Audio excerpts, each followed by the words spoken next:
Vivimos actualmente en un mundo cambiante, incomprensible y por mucho desalentador. Estamos en una búsqueda constante de respuestas y de encontrarle sentido a nuestra vida.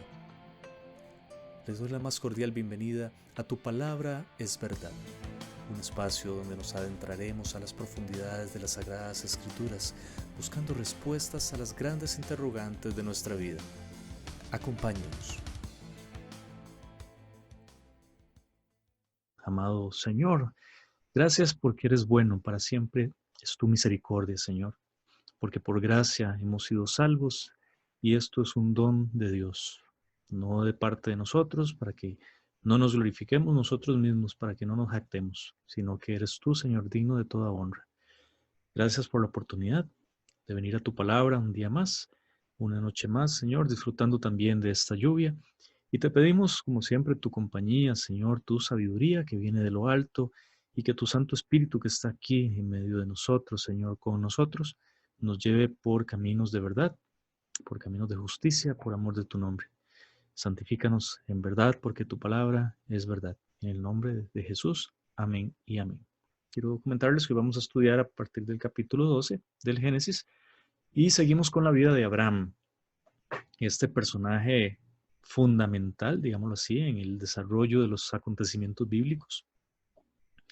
Un personaje por el cual podemos aprender muchísimo acerca de cómo es Dios, el sentido y el objetivo de que nosotros vengamos a las Escrituras es precisamente ese, conocer a Dios, conocerlo de una forma real, de una forma orgánica, dinámica, a través del Espíritu Santo, a través de Jesucristo, ¿verdad? Y no un conocimiento que se vuelva religioso o un conocimiento humano, según nuestras propias experiencias, según nuestras propias expectativas o según lo que nos han enseñado, sino que dejemos que sea el mismo Espíritu Santo que nos lleve a toda verdad. Él nos va a recordar todas las palabras que nuestro Señor Jesús nos ha dicho. Así que a este momento estudiar cualquier porción de la palabra es conocer el carácter de Dios. Y conociendo más el carácter de Dios, cada vez vamos a creer más en Él, cada vez vamos más a obedecerle. Y esa obediencia nos va a traer beneficio porque vamos a ser bendecidos enormemente. Gracias a todos los que están conectados a través de Zoom y la plataforma de Instagram también.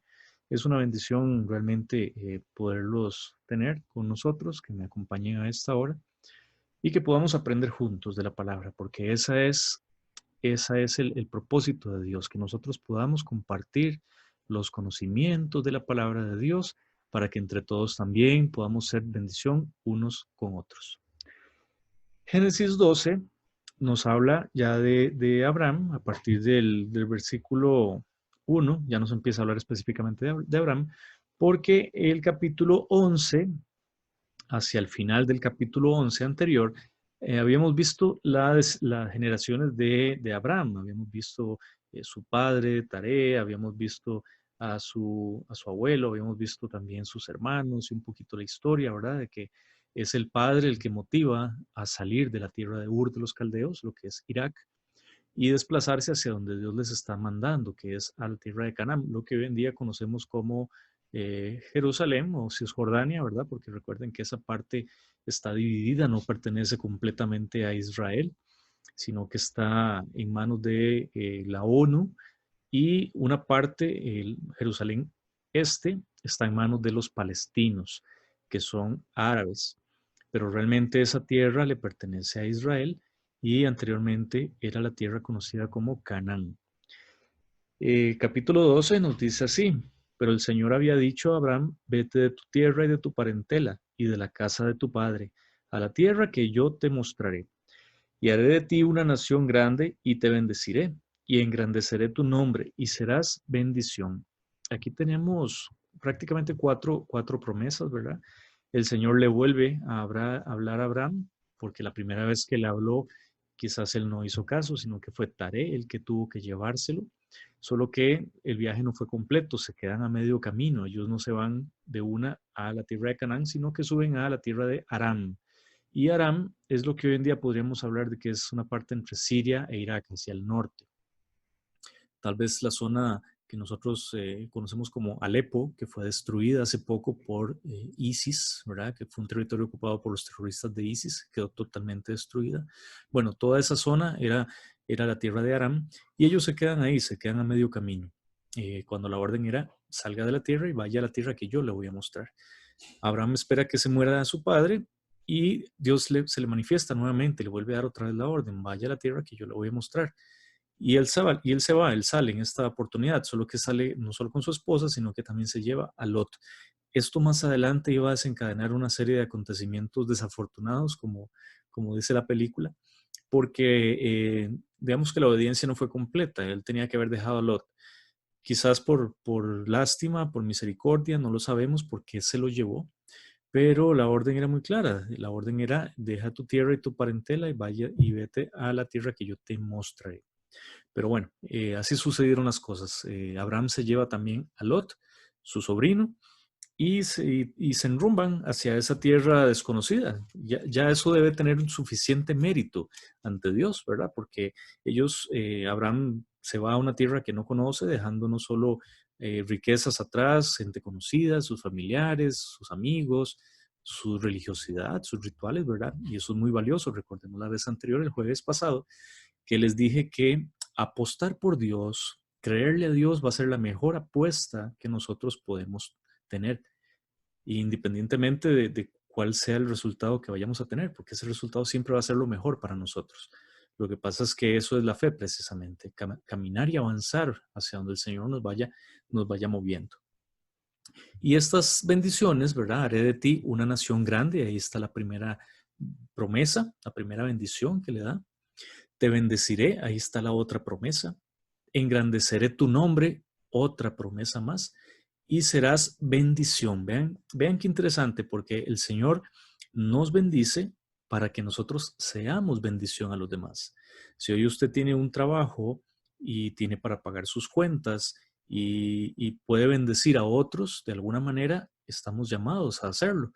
En algún momento se los comenté, no necesariamente tiene que ser un tema de dinero, ¿no? Porque cada quien tendrá sus cuentas, sus necesidades, su presupuesto, pero podemos bendecir también con ayuda espiritual, con ayuda emocional, prestándole atención a alguien, ¿verdad? Eh, Aconsejándolo a través de la palabra, podemos pasar tiempo con ellos, no sé, tantas formas que uno puede bendecir. Ahí lo importante es pedirle a Dios que le abra a uno el entendimiento para saber qué puede hacer por los demás. Pero definitivamente todas esas bendiciones que usted tiene, salud, techo, trabajo, dinero, alimento, algún talento que usted tenga, algún don, un carisma, todo eso, créame lo que son bendiciones de Dios y usted tiene que ponerlas al servicio de Dios. Y más si tiene algún llamado, algún ministerio, ¿verdad? Algún llamado espiritual, algún don del Espíritu Santo, algún llamado ministerial con el cual usted puede bendecir a muchísimas personas más. Y también la promesa del Señor para Abraham, haré de ti una gran nación. Y vean qué importante, porque aquí prácticamente el Señor está fundando su pueblo, tomando a un hombre que no era un hombre, digámoslo así, de fe al principio, un hombre que estaba totalmente metido en la idolatría, en el paganismo, en la zona de Irak, de Ur de los Caldeos, un adorador de dioses, y el Señor ve algo en él, ¿verdad? El Señor ve su corazón y eso es lo que ve en cada uno de nosotros. Si el Señor viera en nosotros el pecado, de ninguno sería salvo, porque todos hemos cometido pecado de una u otra manera. Pero el Señor ve nuestro corazón, un corazón arrepentido, un corazón dispuesto a obedecer la voz del Señor, y eso es lo que el Señor desea. Al un corazón contrito y humillado, el Señor nunca desprecia. Después habla de que, en el versículo 3, bendeciré a los que te bendijeren y a los que te maldijeren, maldeciré. Y serán benditas en ti todas las familias de la tierra. ¿Cómo iba a ser posible esto? ¿Cómo iba a poder bendecir a todas las familias de la tierra un simple mortal? Por más fe que tuviera en ese momento y por más bendición que trajera a sus personas temporales, atemporales, las personas que habitarían con él, que fueran de su misma época, y aún así no alcanzaría para bendecir a todas las familias. ¿Cómo sería esto posible? Bueno, a través del linaje de Abraham, nacería Jesús. Cientos de años después nacería Jesús y ahí sí sería completa la promesa. A través de Jesús serían bendecidas todas las naciones.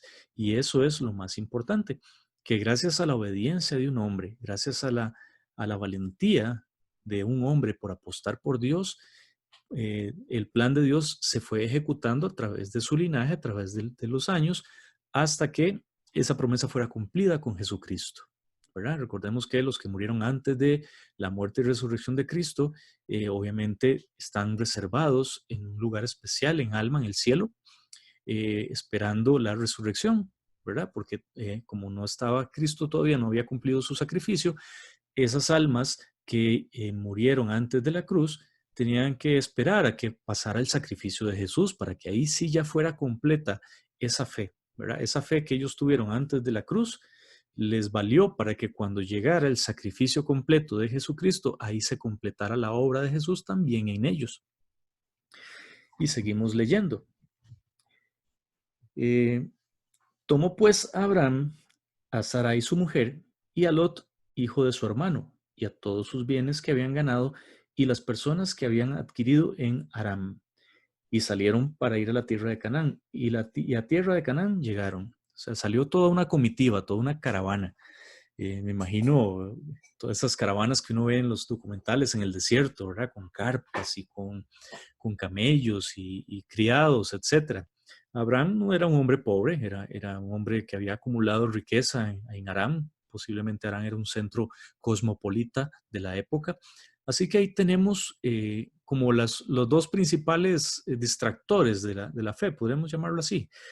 Por un lado, Ur de los Caldeos, que representaba una tierra pagana, un centro de adoración a Satanás. Recuerden que no necesariamente la adoración a Satanás es explícita, de que tengamos que tener una estatua con cachos rojos y marcarnos un pentagrama en el piso, no necesariamente. Pero todo lo que no sea adoración estrictamente a Dios, a Jesucristo y al Espíritu Santo, se puede convertir en idolatría y paganismo. Y detrás de eso está Satanás, ¿verdad? Dios nunca lo va a llevar a usted a idolatrar otras cosas. Así que esa idolatría son planes de Satanás que disfraza para que nosotros perdamos ese rumbo, perdamos ese norte. Así que ese centro Ur de los Caldeos representaba la parte religiosa, idólatra, pagana. Y por otro lado tenemos a la ciudad de Aram, que representa la prosperidad, representa el mundo, el dinero, las posesiones materiales, las pasiones, la lujuria, etcétera, etcétera. Representa al mundo. Así que Abraham sale de la idolatría y también sale de ese mundo, ¿verdad? Que eso es lo que Dios nos llama a hacer, salir del mundo de pecado. Y eso es lo que hemos hecho cuando hemos creído en Jesucristo. Salimos de ese mundo de pecado de una manera espiritual, porque todavía estamos aquí en esta tierra física con un propósito y estamos todavía tendientes a nuestras pasiones, a las tentaciones, incluso a caer, ¿verdad?, en pecado. Sin embargo, espiritualmente ya hemos creído, ya hemos salido, hemos sido liberados de esa consecuencia del pecado que es la muerte. Romanos 3. Sigo leyendo. Y pasó Abraham por aquella tierra hasta el lugar de Siquem, hasta el encino de Moré. Y el cananeo estaba entonces en la tierra, y apareció el Señor a Abraham y le dijo: a tu descendencia daré esta tierra. Y edificó allí un altar al Señor, quien le había aparecido. No tenemos detalle de cómo fue esa aparición, ¿verdad? Si fue quizás como la aparición de Dios ante Moisés con una zarza encendida, no lo sabemos. Sabemos que más adelante, porque si las escrituras lo cuentan, que el Señor se le aparece, pero se le aparece el ángel de Jehová. Es una prefiguración de Cristo, ¿verdad? En el Antiguo Testamento. Antes de que Jesús naciera en cuerpo humano, tomara forma física humana, naciera de una mujer. En el Antiguo Testamento tuvo varias apariciones, se llaman epifanías, y se le llama el ángel de Jehová. Así que quizás, muy posiblemente, porque aquí no lo especifica, tuvo que haber sido alguna epifanía de Cristo.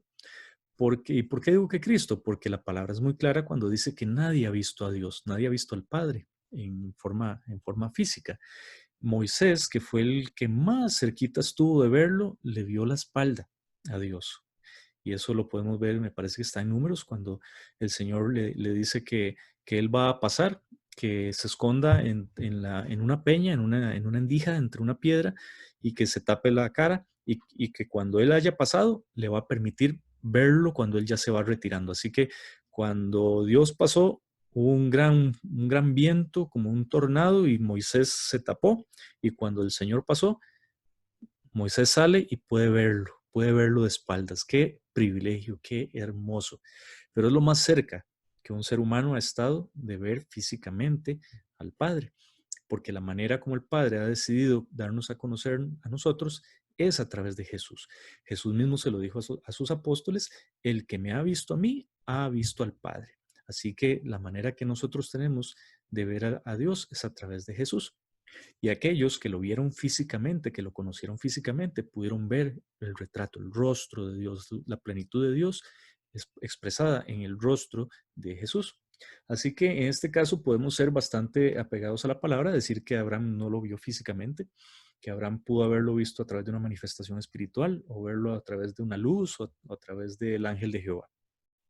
Más adelante, como les digo, hay dos oportunidades donde él puede tener esas epifanías de Cristo. Una es antes de destruir Sodoma y Gomorra, y la otra es cuando se le aparece como Melquisedec, que más adelante vamos a ver ese tema. Luego se pasó de allí a un monte al oriente de Betel y plantó su tienda, teniendo a Betel al occidente y a Jai al oriente, y edificó allí altar al Señor e invocó el nombre del Señor. Y Abraham partió de allí caminando y yendo hacia el Negev. Ya Abraham llega a la tierra prometida, ¿verdad? Que más adelante la conoceríamos como la tierra prometida, solo que en este momento todavía están sus habitantes aquí, esas gentes paganas, esas gentes idólatras, violentas, salvajes, todas esas tribus que habitaban la tierra de Israel, estaban aquí todavía. Pero Abraham se le invitó a participar de esa tierra, Dios lo llevó ahí como un invitado. Más adelante podemos verlo incluso en Hebreos, que nos dice que Abraham no tenía tierra ahí, que era un forastero en esa tierra, porque la promesa de la tierra que le dio Dios, que le iba a dar esa tierra, no se cumpliría en él, se cumpliría en sus descendencias. Así que Abraham murió sin ver la promesa de que iba a poseer la tierra. Pero ojo, no la ha visto todavía, la va a ver cuando él resucite. Ahí sí va a ser completa esa promesa. Así que mientras tanto él está en vida, no llegó a ver esa promesa. Esa tierra no fue de él, él llegó a vivir ahí, fue muy rico, no le faltó nada, estuvo muy cómodo, tenía posesiones, tenía ganado, tenía sirvientes, pero la tierra nunca le perteneció. Hasta cuando ya Josué entra con el pueblo de Israel, la tierra prometida, ahí ya toman posesión de esa tierra, que eso iba a pasar un montón de años después. Y nosotros, que también hemos creído en Cristo, que vamos a ser resucitados cuando sea la segunda venida y Cristo venga a instaurar su reino milenial, nosotros vamos a poseer esa tierra también, y Abraham va a estar ahí también.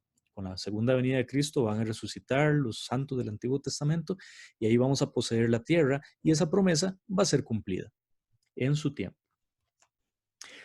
Y Abraham sigue caminando y sigue yendo hacia el Negev. El Negev es la parte sur de Israel, el desierto del Negev, que está cerca a la península del Sinaí, y ahí es donde está él ahorita. Pero algo pasa, porque dice que hubo entonces hambre en la tierra y descendió Abraham a Egipto para morar allá, porque era grande el hambre en la tierra. Algo pasa, no sabemos, alguna sequía, alguna plaga, no sabemos, pero hubo mucha hambruna, y Abraham pues no solo tenía a su esposa, sino que también tenía a Lot, tenía a sus criados, ¿verdad? Tenía ganado que alimentar, etcétera. Así que en un intento por sobrevivir, él busca el refugio en Egipto. Y pues el Señor no le había mandado a Abraham en ningún momento ir para Egipto. Quizás le faltó un poquito de paciencia, de buscar la provisión de Dios, de creer y tener fe y confianza. Así que él toma la decisión, y esto nos pasa a nosotros muchas veces, que tomamos la iniciativa sin antes conocer a Dios, o desesperarnos y tener un poco de calma para saber si realmente Dios nos está enviando. Aquí no podemos juzgar ni criticar a Abraham, porque ante una situación como esta, cualquiera en sus cinco sentidos buscaría cómo alimentar a su familia. Lo que sí debemos tener es esa calma y esa tranquilidad de que incluso en medio de esa necesidad, lo primero que tenemos que hacer es buscar a Dios, buscar orientación, buscar guía en Dios, su sabiduría para saber qué hacer. Y si Él nos da esa tranquilidad, esa calma para poder ir a buscar el sustento, así va a ser, ¿verdad? Yo calculo que Abraham, si hubiese sido honesto con Dios, si hubiera orado y le hubiera pedido, estamos con hambre, ¿me das permiso de ir a Egipto? Dios le hubiera respondido perfectamente, pero al parecer aquí Abraham pues toma la iniciativa, no sabemos porque no dice que el Señor le haya dicho que fuera a Egipto en ningún momento, más bien al contrario, el Señor le dijo, vaya a la tierra que yo te mostraré y ya había llegado, así que en Egipto no tenía que hacer nada. Y vemos cómo esa ida a Egipto le costó también ciertas complicaciones, cierta angustia, digámoslo así, para no llamarlo sufrimiento, pero sí cierta angustia. Vamos a ver qué fue lo que pasó. Y aconteció que cuando estaba para entrar a Egipto, dijo a Sarai su mujer, he aquí, ahora conozco que eres mujer de hermoso aspecto, y cuando te vean los egipcios dirán, su mujer es, y me matarán a mí, y a ti te reservarán la vida. Eh, Leyendo las escrituras, Abraham tenía como unos 75 años, más o menos, cuando sale hacia la tierra de Canaán. Sara era unos 10 años menor, quizás un poquito por ahí. Así que era una mujer de 60 años. Recuerden que en aquel momento se conservaba muy bien, vivían hasta 150, 120 años. Así que quizás estos 60 años no podemos decir que era completamente anciana, estaba muy bien conservada, era una mujer que todavía conservaba mucha belleza y su atractivo físico. Pero lo que me causa impresión es las palabras de Abraham. Ahora me doy cuenta que eres hermosa. O sea, no es que el maestro estuvo ciego y siempre estuvo a la par de la señora y nunca la vio. No, no es eso. Él, obviamente sí la vio atractiva, puesto que estaba con ella, pero quizás no había podido comparar. Ese es el punto. Eh, Cuando llega a Egipto, de pobrecitas las egipcias, ya me imagino cómo eran, ¿verdad? Que puede comparar y ve de que su mujer es muy guapa, muy guapa. Así que si esto pudo discernirlo, Abraham, determinar que su mujer era muy guapa comparándola, ya me imagino los egipcios cómo reaccionaron, ¿verdad? Al estar acostumbrado a ver a las egipcias y ver a esta mujer, eh, era una mujer muy atractiva, muy deseable para los egipcios.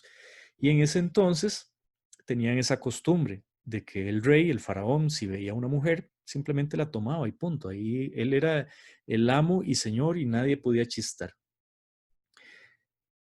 Porque el versículo 13 nos dice lo siguiente, ahora pues, di que eres mi hermana para que me vaya bien por causa tuya y viva mi alma por causa de ti. Acordémonos que Abraham venía de la tierra de Ur de los Caldeos, una tierra muy violenta, muy conflictiva, ciudades que habían sido fundadas por Nimrod, con una autoridad dictatorial impresionante, tanto así que se le sigue honrando después de muerto como un dios. Así que eso era tierra de nadie, ¿verdad? Muy posiblemente la costumbre era robarse las mujeres. Acordémonos que esto no es nuevo, sino que uno de los parientes de Caín, antes del diluvio, también tenían esa costumbre y Lamec se había hecho de dos mujeres, ¿verdad? Y esto lo que nos deja ver acá es que era gente que no tenía moral, gente sin ley, que no le importaba si la persona era casada, si la persona tenía un compromiso, simplemente me gusta y la tomo y ya está. Así que el pecado aquí es sumamente abierto, sumamente palpable. Y no solo eso, sino que también teme por la vida, porque no solo le quitan la mujer, sino que también lo matan. Pero en este caso, Abraham saca un comodín y pues le dice a su mujer que por favor diga que es la hermana, por lo menos para que no lo maten. Igual el faraón se la va a quedar, ¿verdad? Pero por lo menos para que no lo maten. Y ustedes me podrían decir que pues Abraham estaba echando una mentira. No necesariamente, porque en Génesis 20, más adelante, el mismo Abraham nos afirma que Sarai es hija de su papá, pero no hija de su mamá, es una media hermana de Abraham. Así que digamos que él está diciendo la verdad, pero a medias, porque está diciendo, es mi hermana, sí, está bien, es su hermana. Lo que no está contando es que su esposa es también. Y aconteció que cuando entró Abraham en Egipto, los egipcios vieron a la mujer pero vieron que la mujer era hermosa en gran manera, también la vieron los príncipes del faraón y la alabaron delante de él. Y fue llevada la mujer a casa del faraón. Vean qué pillos, vean qué pillos. El faraón anda mandando a sus séquito que pele el ojo para ver, primera mujer que vean guapa, que se la lleven. Vea, cuidado pierde el faraón, ¿verdad? E hizo bien a Abraham por causa de ella. Bueno, y claro, donde llegan los soldados a quitarle a la mujer y la mujer dice, sí, es mi hermano, entonces, bueno, perfecto. Prácticamente se le están comprando a Abraham porque le están dando riqueza, le están dando vacas, asnos, siervos, criadas, asnas y camellos. Lo forró de billete el faraón Abraham. Imagínense si tuvo que haber sido hermosa esa mujer que forró de billete a Abraham. Mas el Señor hirió a Faraón y a su casa con grandes plagas por causa de Sarai, mujer de Abraham. Entonces Faraón llamó a Abraham y le dijo, ¿qué es esto que has hecho conmigo? ¿Por qué no me declaraste que era tu mujer? ¿Por qué me dijiste es mi hermana, poniéndome en ocasión de tomarla para mí por mujer? Ahora pues, he aquí tu mujer, tómala y vete. No sabemos qué tipo de manifestación tuvo que haber tenido el faraón para que llegara a esa revelación.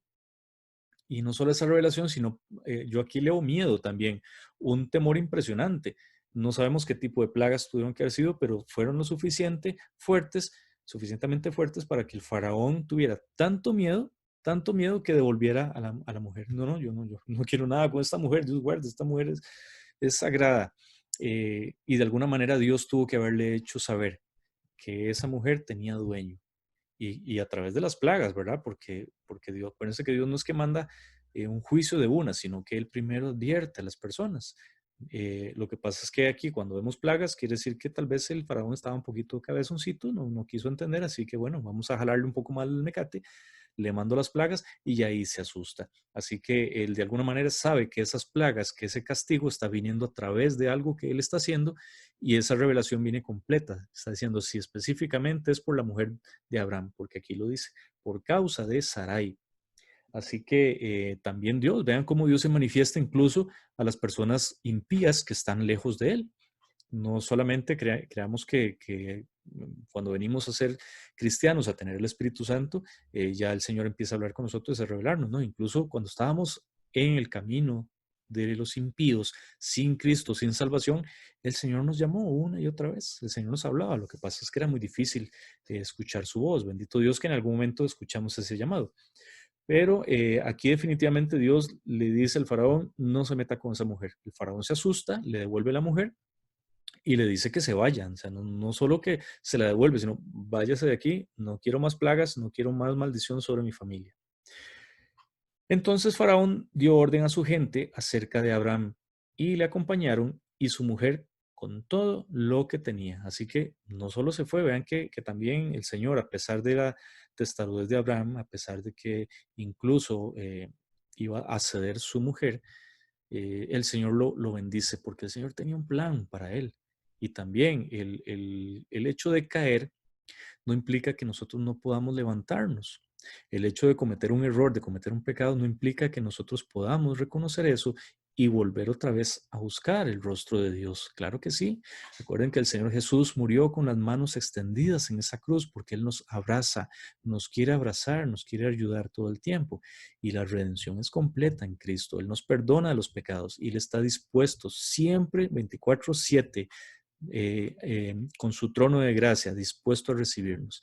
Acérquense con confianza al trono de la gracia para hallar misericordia y oportuno socorro, siempre, en el momento que sea. Así que si por cabezones o por negligentes nos caemos, pecamos, nos chollamos las rodillas, tenemos un papá al cual podemos venir a decirle, perdón, lo lamento, me equivoqué, lo hice a mi manera, caí y estoy dispuesto, Señor, a seguirte una vez más y que me ayudes y que me restaures, porque lo más valioso es estar en tu presencia, porque ahí es donde encuentro bendición. Y el Señor, claro que sí, nos abraza, nos cura las heridas, nos jala las orejitas, a veces nos da una fajeadita también para que aprendamos la lección, pero con amor todo, porque Él nos quiere disciplinar, porque nos ama, porque Dios al que ama, disciplina, dice la palabra. Y esa disciplina es para corregir, ¿verdad? No es para castigo, es para corregir, porque sabe que las conductas que podamos tener pecaminosas nos pueden destruir, pueden traer sufrimiento a nosotros y a nuestras familias, a nuestros seres queridos, a las personas cercanas. Así que el Señor nos corrige para traer bendición, para alejarnos de la posibilidad de sufrir. Luego tenemos ya el capítulo 13, donde nos introduce el tema de Abraham y de Lot específicamente, ¿verdad? Este acontecimiento que pasó aquí en Egipto ya se da por superado. Abraham regresa a donde tenía que estar, nada tenía que ir a hacer a Egipto. Abraham regresa y eso es lo importante. Eso nos habla de que el Señor nos levanta. Si 7 veces cae el justo, 7 veces el Señor lo levanta. Capítulo 13 nos dice, subió pues Abraham de Egipto hacia el Negev. ¿Ves? Ahí está hablando de un regreso a Dios. Él y su mujer con todo lo que tenía y con él Lot. Lot anda como un chicle pegado, ¿verdad? Para arriba y para abajo, anda con Abraham. Y Abraham era riquísimo en ganado, en plata y en oro, y volvió por sus jornadas desde el Negev hacia Betel. Es interesante porque esta palabra Betel significa casa de Dios, así que ese lugar es donde Dios quería que él estuviera. No que se fuera ni al Negev, ni mucho menos a Egipto, ¿verdad? Y el Señor quiere que estemos donde su presencia está, donde está el Espíritu Santo, ahí está Dios y ahí tenemos que estar nosotros. Y eso nos habla de que indistintamente ahorita, en el lugar donde estemos, puede estar en su oficina, puede estar en su cama acostado, puede estar en la playa, puede estar paseando, puede estar en carretera manejando, la presencia de Dios siempre está con usted. Así que ese Betel, esa casa de Dios, es donde sea que nosotros estemos, porque ahí está la presencia del Espíritu Santo. Eso es lo más importante, recordar que siempre el Señor está con nosotros, porque Él decidió hacer morada en nosotros. Y eso está en Juan, ¿verdad? Porque yo enviaré el Espíritu Santo y vendré a ustedes y haré morada en ustedes para que donde ustedes estén, yo siempre esté. Y eso nos habla de que en cualquier lugar donde estemos, esa es la casa del Señor, si es que tenemos al Espíritu Santo.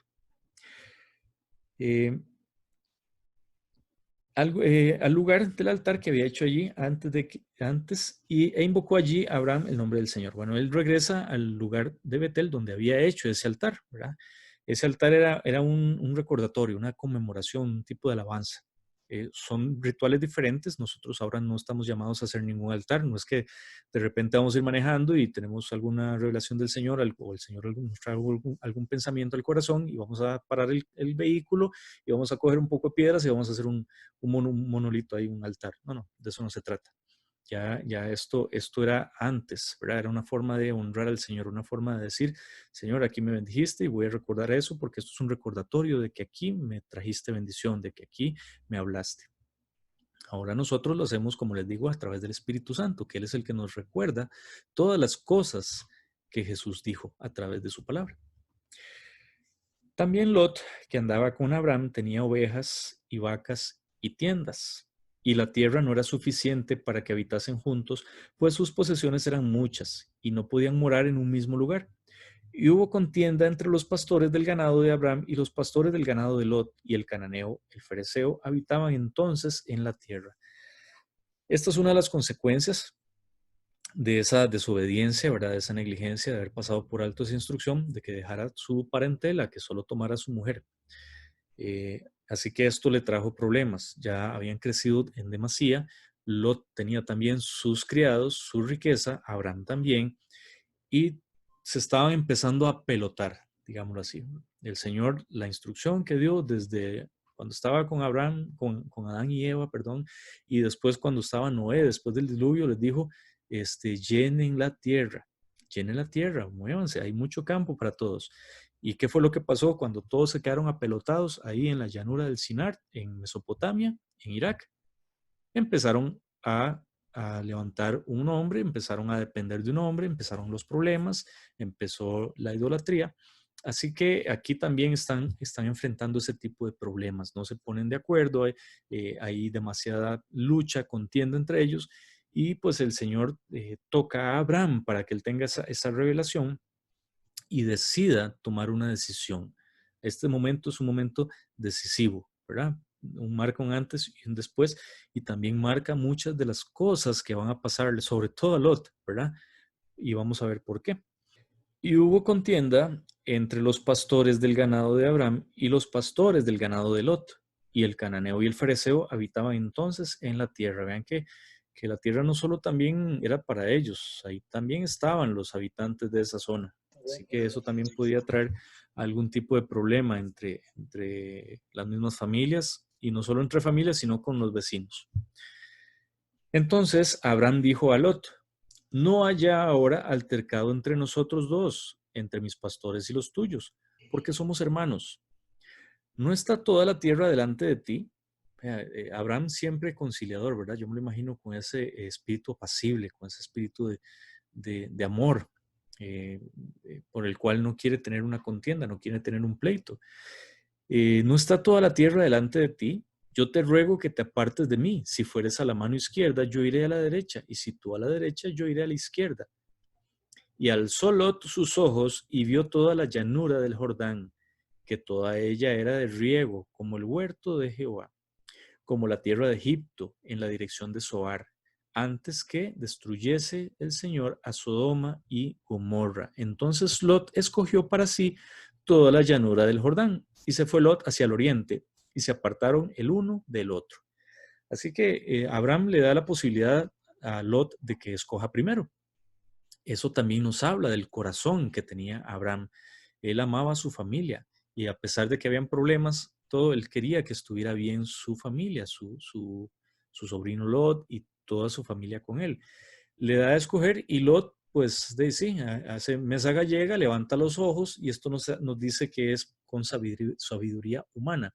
Lot, sin discernimiento, simplemente levanta la vista y dice: todo aquello que veo es mío, eche para acá, para el saco. Claro, agarró lo más bonito, pero lo más bonito en apariencia ante los ojos del hombre, ¿verdad? No necesariamente lo que nosotros consideramos conveniente es lo que el Señor cree conveniente para nosotros. Por eso necesitamos mucho discernimiento del Espíritu, porque a veces las puertas que creemos querer abrir no son las puertas que nos van a traer bendición.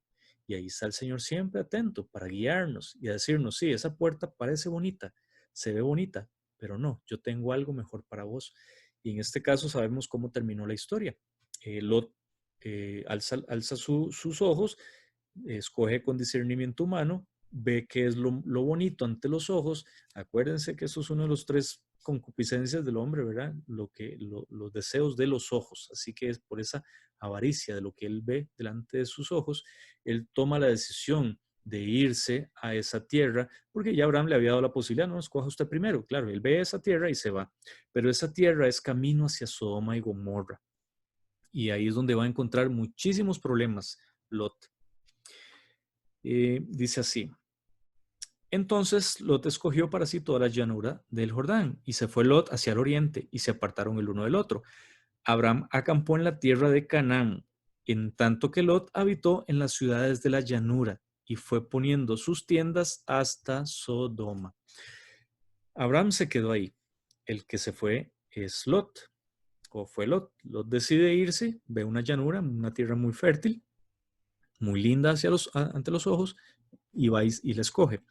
Pero no contento con eso, sino que cada vez iba avanzando más, se iba alejando más. ¿De dónde? De Betel, de la casa de Dios. Se iba alejando más de Dios hasta caer en Sodoma y Gomorra, que era la ciudad del pecado. Esto también nos da una gran lección. Entre más nos alejemos de Dios, más la vamos a embarrar, hasta que llegue al punto que nos vamos a encontrar con el lodo hasta el cuello. Y ahí vamos a llorar y a clamar: Señor, sáqueme de aquí. Y en este caso, Lot se iba alejando lo suficiente de ese lugar. Mas los hombres de Sodoma eran malos y pecadores contra el Señor en gran manera. Así que si aquí lo está diciendo la palabra, ¿verdad? Y sabemos que Lot cada vez iba avanzando más y poniendo las tiendas un poquito más allá y un poquito más cerca de Sodoma y un poquito más cerca hasta que llegara a Sodoma. No creo que hayan sido tan inocentes de no saber cómo era la gente de estas ciudades. Eh, Algo le llamó la atención, algún atractivo tuvo que haber para que Lot cada vez fuera acercándose más, y la curiosidad mató al gato, dice el dicho. era conocido que estos poblados eran poblados de gente mala, de gente pecadora. Y cuando dice malo, ¿verdad? No, no nos referimos a que solo eran pecadores, que tal vez nosotros nos imaginamos algún tipo de pecado, no sé, mentir o robar o qué sé yo. Pero aquí puede ser que las personas eran todavía más malas, con pecados mucho más graves. No lo sabemos, pero sí nos dice que eran malos, vivían sin ley, no les importaba absolutamente nada. Y pecadores, así que hacían lo que les daba la gana. Y eso no es lo malo es que allá fue a dar Lot, ¿verdad? Nada tenía que ir a hacer ahí, tenía toda la llanura, todo el campo del mundo para ir a vivir con su familia, con sus siervos y con sus ganados. Sin embargo, él siguió bajando hasta que llegara a la tierra de Sodoma y Gomorra. Y el Señor dijo a Abraham, después de que Lot se apartó de él, vean la diferencia. Aquí Dios le está diciendo a Abraham, anteriormente, Lot fue el que tomó la decisión por algo que vio, por un discernimiento humano. En este caso ya no estamos hablando de discernimiento humano, sino de discernimiento divino que viene de lo alto. El Señor le está diciendo a Abraham directamente. Ahora, alza ahora tus ojos y mira desde el lugar donde estás hacia el norte y hacia el sur, al oriente y al occidente. O sea, que vea para todo lado. Porque toda la tierra que ves la daré a ti y a tu descendencia para siempre. Así que, ¿quién salió ganando? Abraham, porque le dio toda la tierra. Lot se fue y escogió, sí, escogió algo bonito, pero era algo pequeñito. Dios tenía mucho más bendiciones, pero decidió quedarse con el poquitico. A nosotros quizás nos pasa y muchas veces. Dios tiene para nosotros grande bendición, grande cosa, y por hacer nuestra voluntad nos conformamos con algo. Y Dios lo permite, está bien, porque también podemos encontrar algo de bendición. Pero quizás el Señor tenía más todavía, más bendición. No lo sabemos, no lo sabemos. Así que ahí tenemos que aplicar la fe. La fe es la certeza de lo que se espera, la convicción de lo que no se ve. Porque si lo viéramos y si tuviéramos ya todo el panorama completo, ya no sería fe, sería por vista. Porque la fe no es, porque nosotros no seguimos a Dios por vista, sino por fe. Y en este caso queda ejemplificado los dos escenarios. Uno se manejó por vista, que fue Lot, y el otro se manejó por fe, esperó en el Señor, y ese fue Abraham. Y haré tu descendencia como el polvo de la tierra, que si alguno puede contar el polvo de la tierra, también tu descendencia será contada. Y ahí está la primer promesa de que va a ser de él una gran nación. Ya lo habíamos visto anteriormente cuando le dio las 4 bendiciones. Aquí se lo reitera, voy a hacer de ti una gran nación, va a ser incontable. Más adelante se lo vuelve a repetir, va a ser como las estrellas en el cielo, que nadie las puede contar. Así que ustedes pueden hacer el ejercicio, busquen en Google cuántas estrellas conocidas o se estima estadísticamente que hay en el universo y saquen la cuenta de que si empezamos a contar estrella por estrella y duramos un segundo contando cada estrella, tardaríamos miles de años en la vida humana para terminar de contar esas estrellas. No nos alcanzaría el tiempo. Contando un segundo por estrella, de aquí hasta que usted se muera, no alcanza el tiempo. Así que es imposible contar las estrellas y así de imposible va a ser contar la descendencia del Señor. Imagínense cuántas personas antes de la cruz murieron siendo personas de fe y cuántas personas desde la muerte y resurrección de Jesús hasta hoy en día han también creído en el Señor y lo han aceptado como su Señor y Salvador. Tienen que ser millones de millones de millones de personas. Así que son tan incontables y todas esas millones de personas vamos a estar vivas en la tierra prometida cuando el Señor venga a instaurar su reino. Levántate, ve por la tierra a lo largo de ella y a su ancho, porque a ti te la daré. Abraham, pues, removiendo su tienda, vino y moró en el encinar de Mamre, que está en Hebrón, y edificó allí altar al Señor. Y aquí quedamos en el capítulo 13. Vamos a la otra semana a continuar con el capítulo 14 y el 15, si el Señor nos lo permite. Y ahí vamos a ver las primeras consecuencias de la decisión que tomó Lot de haberse ido para esa tierra, porque él va a ser secuestrado y Abraham tiene que ir en búsqueda de él. Los invito a que puedan leer en sus casas el capítulo 14 y el capítulo 15 para ir viendo un poquito esa historia que vamos a desarrollar la próxima semana. Y continuaremos con la vida de Abraham. En este caso, Lot es un personaje que tiene mucho, que es determinante, pero vamos a ver sobre todo el tema de Abraham, cómo el Señor lo va bendiciendo en una y en otra prueba, en todo lo que emprende. Abraham va viendo la mano del Señor. Y esto no es gratis, esto es porque Abraham ha decidido vivir una vida cercana al Señor, una vida creyéndole al Señor, una vida en obediencia, que a pesar de los errores que comete, que cometerá y seguirá cometiendo, porque es ser humano, tiene un corazón dispuesto a creerle al Señor, a creerle, a obedecerle, a aceptarlo como su Señor y Salvador. Y a pesar de, como les digo, de las caídas, el Señor lo levanta, porque ve en él un corazón conforme al corazón de Dios. Y eso es un corazón arrepentido. Así que a través de esta palabra el Señor nos invita, nos llama a que no nos quedemos en la culpa, no nos consideremos tampoco de que el Señor no nos va a perdonar por más grave lo que hayamos hecho.